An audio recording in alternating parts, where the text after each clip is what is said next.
Seni rupa merupakan salah satu cabang seni yang diciptakan oleh manusia dengan teknologi rupa sebagai media gagasan seni.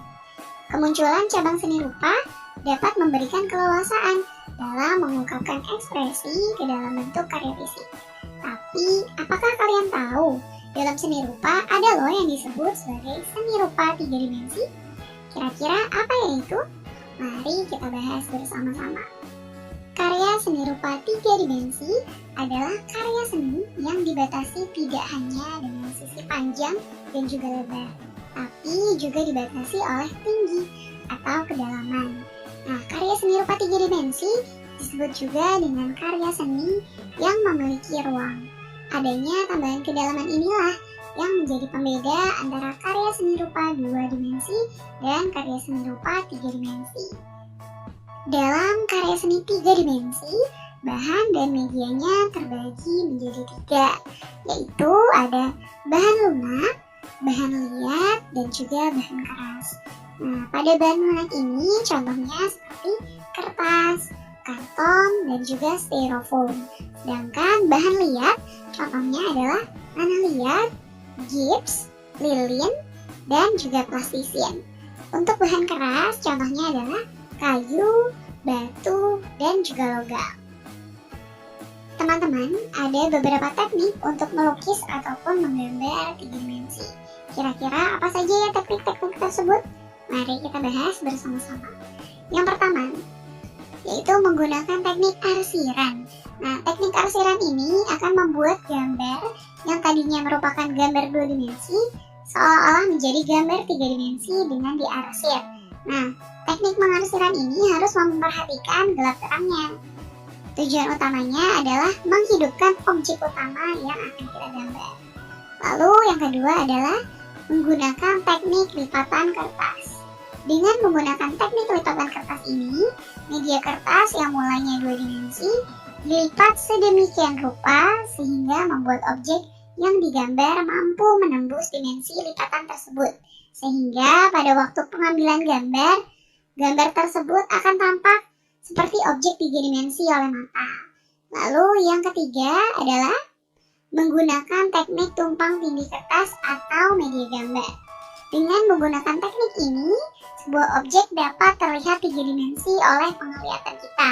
Karena tumpukan media dengan kemiringan yang berbeda dan juga beragam akan menimbulkan efek perspektif dari objek yang berbeda-beda, sehingga memecah sudut penglihatan mata.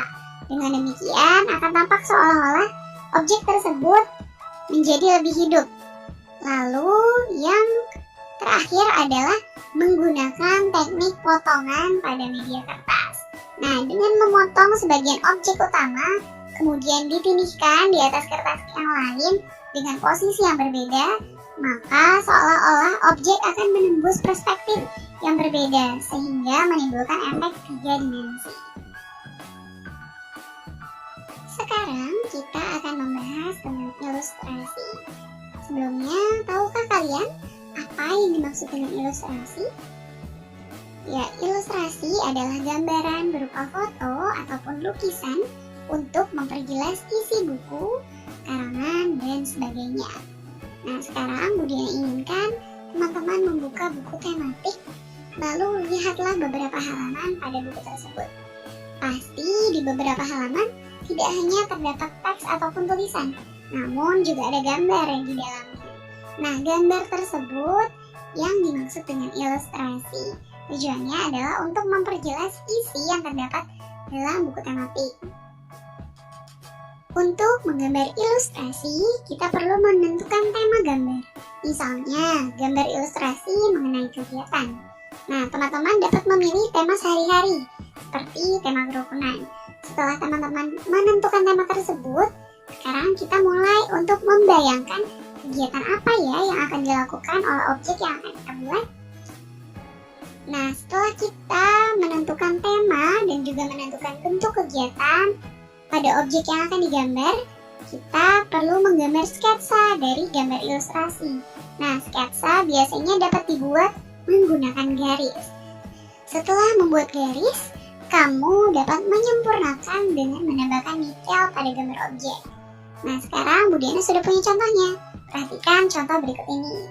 Nah, gambar yang pertama adalah gambar sketsa garis orang yang sedang bersalaman. Lalu, gambar selanjutnya adalah hasil penyempurnaan sketsa garis yang dibuat sebelumnya. Apresiasi terhadap gambar objek benda. Kita dapat memberikan apresiasi dalam hal kerapian dan detail gambar. Perhatikan contoh apresiasi berikut. Menurutku, gambarnya sangat detail dan terlihat hidup. Bentuk mahkotanya pun sudah sesuai.